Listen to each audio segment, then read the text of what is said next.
Wait, was bro always this jacked? Here we go, ladies and gentlemen. The Evil Eye arc has officially begun. We got a banger of an episode to go through today. I don't even want to stall too much. I want to get straight into this. Small recap of last episode. We found out Granny and her goons have been giving up offerings in Gigi's house, and that's why it's haunted. And they've all fallen into this massive pit filled with houses where they are now up against a giant earthworm. But for some reason, Okurun and Momo are tweaking, so it's up to Gigi to clutch up. But it's not looking good for him, I can't lie. Last episode, we were under the assumption that Okurun was gonna attack Gigi, but it seems like he's trying to, we'll say hurt himself, not the other word, or else YouTube's going to slap the melanin off me. Gigi, confused with what's going on, gets a flashback to when his parents, we'll say, was hanging on the monkey bars. And Gigi swiftly helps him down, but was confused as to why his parents would even do this in the first place. This was also the reason they were admitted into the hospital to begin with. If Okurun wasn't giving him enough trouble, now Momo is trying to get some attention too. It's not looking good for our guy Gigi. Thankfully, the GOAT Turbo Granny helped prevent disaster. Where would we be without this cat, man? But I miss her old form. Anyway, Turbo Granny explains that the giant earthworm is the reason everyone is acting up like this. These psychic waves are piercing through everyone except Gigi. And that's because he has really good taste in football teams. Just kidding, I'll explain the reason later on. But the situation is starting to look dire as Gigi's back is against the wall as everything he loves is about to be lost in a blink of an eye. He even hit that one pose where you just have to accept fate. Gigi ain't no wimp though, as he springs into action and locks in. He's going to game 7 against this creature even if he has to die trying. This freak of nature grabs everyone and starts sprinting through the building, avoiding the worm's attacks. He sprints out the building, but clumsily falls and tumbles down the stairs. Anyone else stare at this guy's abs during this scene? Bro is beyond ripped.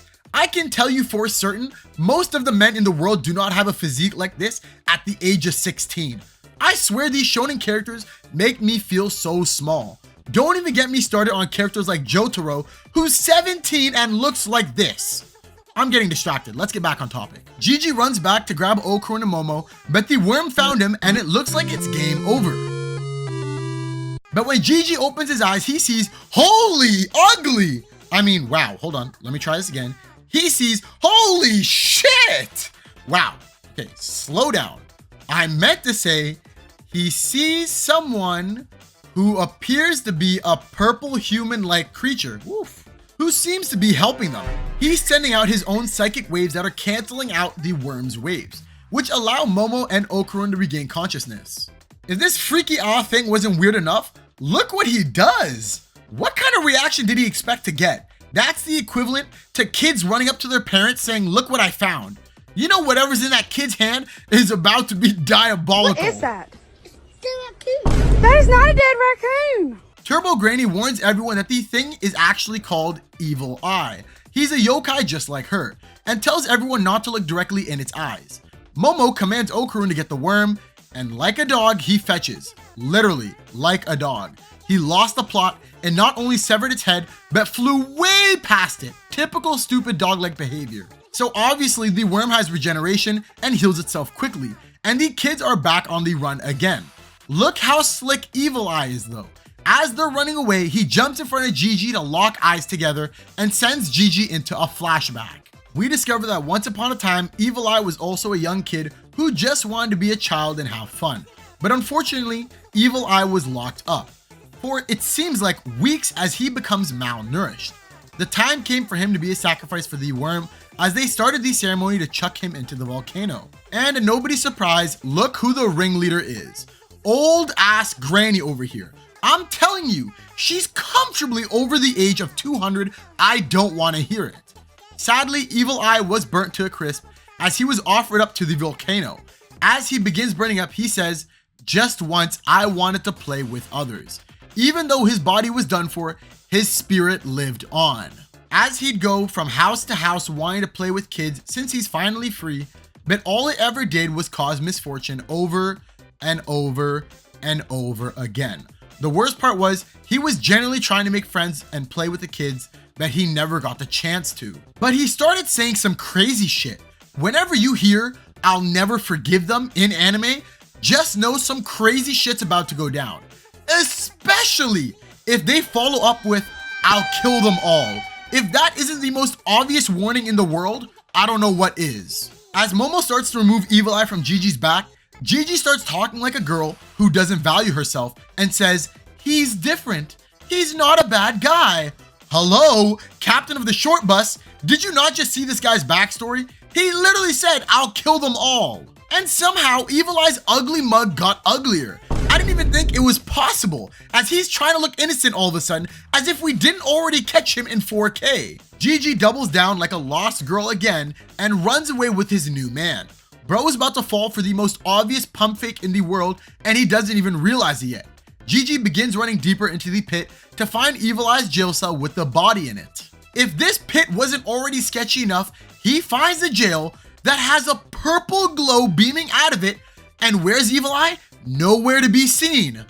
I wonder what's about to happen in here. Hulk over here opens the door and finds Evil Eye's remaining corpse. Gigi is definitely losing it because he's talking to a dead body as if it's about to respond back.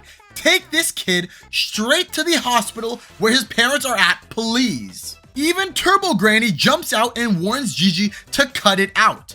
I never understood why anime characters don't come loaded with critical thinking. Colorful hair? Check. Jacked as hell for their age? Check. Critical thinking? Am I reading this shit right? He may look different, but he's the same as me? What are we talking about? Gigi lived a happy, peaceful life surrounded by his friends. This yokai literally suffered and burnt to a crisp. Y'all did not live the same life. That's like the people who claim they lived in the hood, but meanwhile, their house had 4 bedrooms in a peaceful neighborhood and they've never seen a gun a day in their life.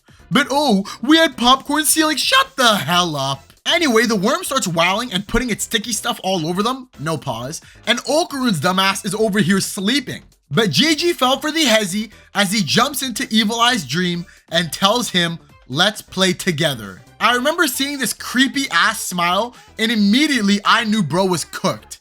Evil Eye was, wow, shocker, evil, as he takes over Gigi's body. Things get even worse as the worm has finally found their hiding spot as he's ready to take a bite. Clearly Gigi is ready, freaky ass guy, ass up, face down. Shaking my head, man. Can this guy do anything right? Right when you think everything is over, Gigi wakes up and hits the worm with a crazy 1-2 combo. But why is this guy naked? Where did your clothing go, gang? But it was actually Evil Eye and not Gigi, as he declares, "Finally, I have acquired this body. It's time to murder all the humans." Oh brother, another problem to deal with. But W character design, minus the fact that he runs around in his underwear the entire arc. But Evil Eye is clearly not on our side as he hits Momo with a donkey kick, launching her to the wall. He follows up with another kick, but Momo blocks. If the situation wasn't already grim, Turbo Granny starts talking shit as if she can even do anything in this situation. Pipe down, buddy, not the time or place. Evil Eye turns the dead spirits around him into an energy ball and starts kicking it around like it's football practice. But look at this freaking animation. Holy shit! This is nuts! ScienceSaru, I love you, bro. I knew you'd snap on this arc. And we're only on the 2nd episode. The animation for this kick was giving me Demon Kaido vibes from One Piece, and they kept following up with it. The impact frames kept coming in along with this new animation. This is no ordinary animation. They're putting love into this shit, man. And it's not even close to the climax of the arc. Oh man, my nips are getting hard. Evil Eye must be Brazilian. Look at the way he's doing keep-ups. Is this the reincarnation of Ronaldinho? Keep-ups mid-fight? Bro is past flexing. He's aura farming. Anyway, Evil Eye dealt with the worm and now its sights are back on Momo as he launches another attack at her. Momo is struggling to block the attack, but Evil Eye wasn't taking any chances. He followed up with a right hook and launched Momo across the room again. With zero hesitation, he launches another attack straight at Momo's head for the finishing blow. But Tony Snell over here is finally awake and decides to get some playtime as he blocks Evil Eye's attack on Momo. As they both try to launch the ball away from one another, but it seems they are evenly matched, and that's where the episode ends. Holy shit, I'm rock solid.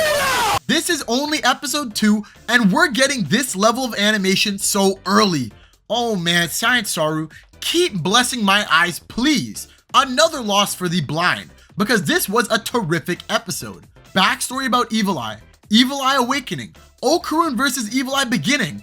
Oh man, I love this series so much. This is one of those adaptations that elevate the series for sure.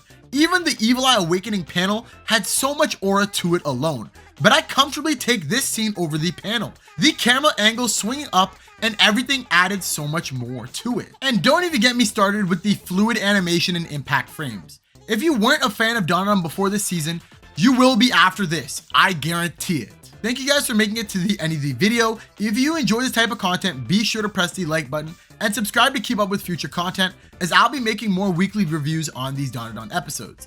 Thank you guys for watching, and as always, I'll see you guys in the next one. Take care.